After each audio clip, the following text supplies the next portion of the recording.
Right then, so hi everybody, I'm Chris Kingsnorth.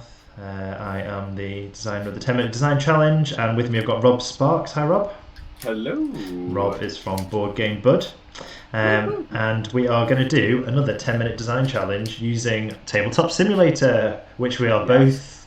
Well, Rob, I'd say you've got more experience than I have. I'd say I'm a novice, so this who knows how this could go. But we're essentially that's it. We're essentially going to do another 10-minute design challenge and let you watch us mess up the physics of Tabletop Simulator. Essentially, but as we're all quarantined at the moment and we're kind of having to do things from inside, or you might not have components at home, this is another option that you have, and you might have a bit of a laugh in the middle of doing it as well. So let me bring up designing. That's it. We've got a 10-minute timer ready to go. We've got some cards here. In Tabletop Simulator, you can't use normal cards to write on, unfortunately, unless you lock them. So we're using these note cards, which actually, just shows you don't need cards. If you're just bashing out a game in 10 minutes, you could probably just use these kind of, cue cards if you've got them at home, or just some ripped up bits of paper if that's what you've got. So I'm just going to whip over to my Excel generator spreadsheet. Let me bring this up. Okay. Let me just click this. Okay. Here we go. Okay, you ready for this, Rob? I don't know. our theme is, quite a popular one at the moment. It's cats. Our component, we've got some on the table already, is poker chips. And our mechanism or game type is pick up and deliver. So, here we go. There we go. So, there we are. Like it. All right, Let me zoom in so you can see that. We've got a cats-themed pick up and deliver game that uses poker chips. That's it. Okay, so I'm going to hit the timer, and we're going to, so just so everyone knows, so essentially the idea is that within this 10 minutes you come up with the idea for your game. If you've got time to have a quick play test, then yeah, sure, go for it, but nobody expects that to happen. Essentially this is just to get your design muscles flexed, get you warmed up, and then to give you an idea, which will obviously need lots more development and stuff, but it might just trigger that game design spark that you need. So there we go. Let's hit the button. Let's hit it. Okay. So immediately I see poker chips. Yeah. And what I'm seeing in my head is like a cat scratching like post. Oh yes, I like it. Like we had this. I don't know how this works to pick up and deliver. But I could just imagine there's something about maybe having to deliver the most oh, I don't know. I was going to say deliver the most like cat scratches to cats. So you got to story your dad. It's an area control game like Twilight Imperium, but with cats. But with cats, obviously. Meow Light Imperium is what we're going to do here, essentially. Great. So yeah, I suppose the thing you think is, what do cats pick up and deliver apart from? Oh, great idea! Could it be that you've gone out and you've tried to catch something? Yeah, so you've catch a little shrew or something, and I'm not condoning the behaviour of cats against other animals here, but that's the kind of thing they would do. Maybe it's a pick up and deliver to your owner to show you how much show them how much you love them by bringing them a little tiny dead animal, because that's how cats show their affection. There's like loads of different things that they could collect to give to their owner. That's it. And they've got to like maybe their owner likes certain things and doesn't like certain other things. That would work. And we could always have you could have almost like a board, like a map that they're going out. There's like a forest area, there's like a built-up area, and you're going. And maybe you have to. It's a contest against other cats, so you want to be the cat with the happiest owner, because it means you'll get the most food. I think the reward for cats is generally food, isn't it? So I think that would work pretty well. So you can totally do poker chips where one half has what the actual item is, and the other half is hidden. And nice. Hidden reward. It's almost like you've got to pick up one.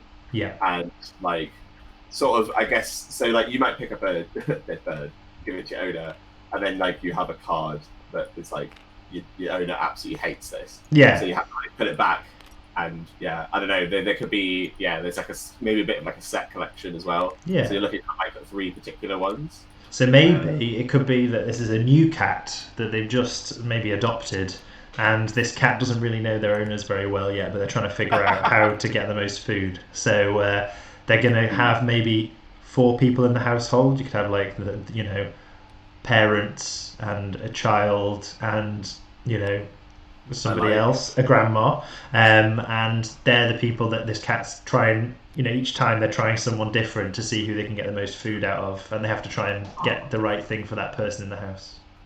I like it. So there's going to be different members, different people in the house. Yep. And they all give out food to cat. Cat's job. The cat's job is to bribe them. Basically. With items. Cats. So grandma. So grandma likes. I'm not sure how we're going to make this that the people like the dead animals they're bringing brought. Maybe it's not just dead animals. No, it's not just dead animals. No, there's going to be like sock. There'll be like maybe they'll find like some earrings. Oh yeah, okay. Necklace. So a cat burglar is what this is actually. We've changed this into a cat burglary game. Is what we've done. Oh man, are we doing a halftime pivot to cat burglary? I think we might be doing a halftime pivot to cat burglary. Yeah. Because actually, the theme is cat. It could just be a straight out, and maybe a trained cat that is actually like the world's greatest thief. And it's got to go and like steal jewelry. Yes. So actually, what's happened is that this cat has been adopted by this family, and they didn't know this cat was an exceptional burglar. And it's very big coincidence that this family is actually a mob family.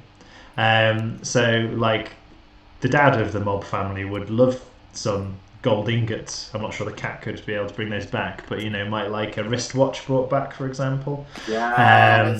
Grandma might like a pearl necklace. The kids, who knows, an Xbox controller, whatever. So maybe we've done. Yeah, I think at 5-minute point we've pivoted to a cat burglary based game. Here's the house. Okay, how do I make this bigger? Scale it up, boy. Scale it up. I don't think I can move it. It's toggled lock. Yeah. All right, it's unlocked now. Right. So here's the house. Yep. Maybe we should use silver poker chips for this. Yeah. And it could be like we could draw on this. I think, can't we? Yes, if you fix it. So. Oh, okay. Yeah, I need to fix it. If you. Tabletop Sim. I'm learning. Physics. In the toggles, I think you have to lock it. It's locked now. There you go, baby. yeah.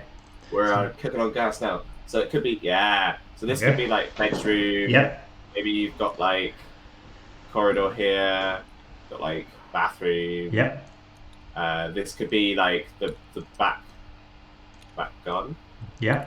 Where maybe you're trying to like there's a hole in the fence here. Yeah. You're trying to like dump it through. And these are the things you're stealing from the rooms. Yeah. This is like a fixed. This is a wall, so there's no entrance there. And then we've got this room here. And then we can get we colour. Right. Out on gas. So fixed door. Should we draw some doors here? Wait, that's not good. That's not green to it. I think you just did the mark of Zorro then. Are you secretly Zorro? I've got to do something about quarantine time. And it's the only explanation. So there's some doors there, and maybe there's a door there. Beautiful. And then we can have like grandma. Yeah. You can even have, if you want to go really deep, like they could all have different move patterns, or like grandma isn't particularly aware of what's going on unless you're like next to her. And then who's the cat? Cat could be this dice. Yeah. So we've got to get those chips. Okay, so we've got to set up. I guess the aim of the game is to cat steal. ding, ding. Yeah. And maybe can it like pick up one item at a time? Oh, It depends maybe. on the size of them. Maybe there's like you could have different items. So Yeah. there could be a really big thing or like a wristwatch. And you'd want it so that the people are like totally like have no idea that you are that you're like being malicious. So if they see you with this stuff, they'll just take it off you. And they'll just be like, let me put this over here. You could even have it as a player, like a player is playing all the people, and then there's like a bunch of cats. But, yeah, I like that. And so are these people the people you're taking stuff from? Oh, because I had it in my head that this cat would go out to a house, would get the stuff and bring it back, and then we'd flip the poker chips to see whether that was the correct thing for that person. So you wouldn't have people you might have like a person in this house, but they're not the people you're bringing things back for. You might have like 1 or 2 people who are roaming around to make it more difficult to pick stuff up. But once you pick stuff up, you can choose to come home, and when you choose to come home, you flip as many as you have collected, and if it matches any of the ones of the people in the house that are there of what they want, then you get points for it. But you can only maybe come home a certain number of times, so you have to decide whether to stay out longer, pick up more things, but then if you get caught you lose them all, or you do a few short trips where you pick up one thing and come back. And that's a really cool thing. So we could have a door, another front door like here. So the idea is that maybe it could be that you've got like okay, so maybe this is like the back, this is a hole in the back fence. Okay. And there's a cat on the other side that can tell you what you've got. Yeah. So you don't know what you've got. Maybe you're looking for like a green. Maybe one of these has like a green on the other like picture on the other side, and you can either go and grab stuff. Maybe there's like loads of you trying to steal stuff. You can go grab stuff, and you can just leave with it. And if you've got the item, then that's cool. Then you've got the objective. But if you leave, maybe you can only go back in once more. Yeah. And or you could go to like the garden and like give it to your fence cat that's on the other side of the fence, and then they'll flip it for you so they can reveal what it is, and then use something that you want. Nice. Yeah, so then you can top out. I like it. Okay, so we've got 45 seconds. Yeah. That's how you win. How do you play? Right. This is like how do you move? How do you like spat out ideas in 30 seconds? Okay, so movement. What can we use for movement? So you can use dice, but that's a little bit basic. You could have. It could almost be like a chess thing. Like you have certain types of move you can do. Like you have a hand of cards. So you have a hand of cards where you've got like one which is 4 straight, one which is like around the corner, and you have to maybe. You could do in advance. You could do action programming. So you could have to like both the player that plays the people in the house and the player that's doing the cat thing has to program, and then it plays out like that. Maybe. I like that. That's a really good idea, because then you can have it so that like I think you're going to move. Maybe you get 2 cats and I get 2 people. Maybe you get 3, and then it's just being that. I would be thinking, oh, you're going to try and go for this one. Yeah. So I move this guy over here, but then your cat might be like, say it's here. Yeah. I'm like, nah, I'm actually just going to go out this way. Take that. And that's actually, like, obviously the 10 minutes is just, like, run out. However, in that 10 minutes, we've come up with a game about cats, about cat burglary specifically, which had a bit of a pivot at 5 minutes, as you say. We've used the component, which is the poker chips that we said, and this is definitely a pick up and deliver game to a T, because we are literally stealing things. And what we've also done is we've got a rough board. We decided that there'd be at least 2 players, one person who's controlling the cat, one person who's controlling the people who are in the house where things are getting taken from. And that we would probably do some sort of like movement action programming where you'd have a hand of cards with different types of moves that you're trying to play in order so that you will get to the thing you want to steal, but that the person is trying to intercept you, and if they do, they take that item back, basically. Yeah. So actually, there's something there, isn't it? You could play that, and then you could start messing around with what it was you were stealing and how much the things are worth and all the stuff like that. I think the great thing about this challenge ultimately is that when you've got a limited time frame, like you will just bust through some pretty weird ideas.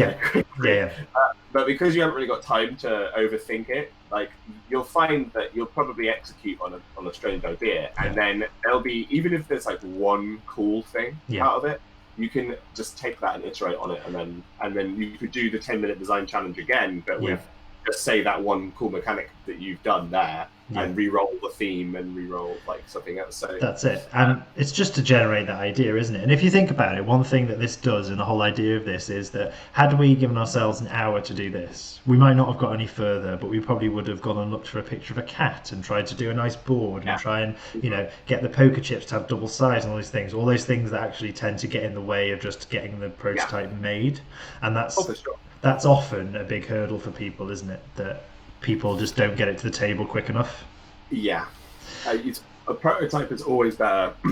Like just getting it out there. I think one of the best things that I've done for games, like when I've got a new idea for a game, is actually just dumping components in front of me, which is why the 10-minute design challenge is so good, especially when we ran Concord. We just had a bunch of components, and you just have some inspiration from those.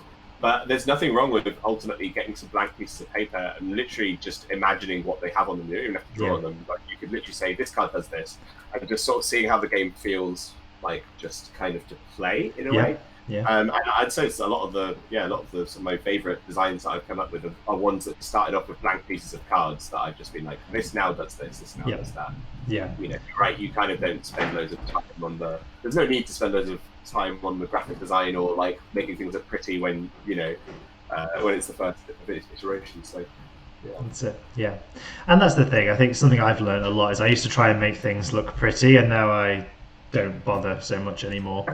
They need to be legible, but they generally just get put down quickly, and then you'll soon know as soon as you play whether it works or not.